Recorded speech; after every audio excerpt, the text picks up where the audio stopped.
ધાનેરામાં માલધારી સમાજના સંમેલનમાં કોંગ્રેસના ઠાકરસિંહ રબારીનો કટાક્ષ।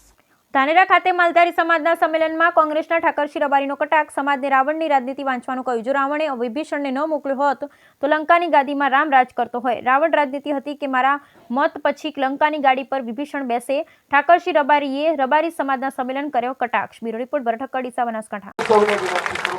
આજે આ જોઉં છું એટલે માફ કરજો, તમારો નાનો ભાઈ છું, દીકરો છું, અને આપ સૌને પણ કહું છું કે રાવણની રાજનીતિ વાંચજો। રાવણને જ્યારે માર્યા પછી રામે એમ કીધું હતું લક્ષ્મણને કે રાજનીતિ શીખવી હોય તો આપણે તો એના સામે લડ્યા છો, પણ રાજનીતિ રાવણ પાસે શીખવી પડે। રાવણ પાસે સલાહ લીધી અને લક્ષ્મણ ગયા અને રાવણને કીધું તમારી રાજનીતિ શીખવા આવ્યો છું।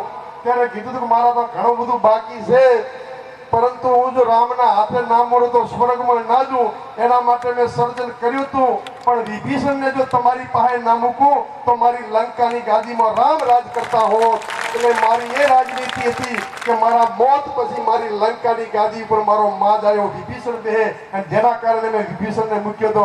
એટલે બધાય રાવણ જેવું વિચારજો કે જ્યારે સત્તાની વાત આવે કે રબારીનો દીકરો બેહે, આપણા કદાચ તો પતન કરવા આવતો હોય તો આપણી જગ્યાએ બીજો રબારી સેટ કરી દે। રાવણની રાજનીતિ આપ સૌ યુવાનો પણ વાંચતો એવી વિનંતી કરું છું। સમાજ એ અરીસા જેવો છે, કોણ શું કરે એ સમાજ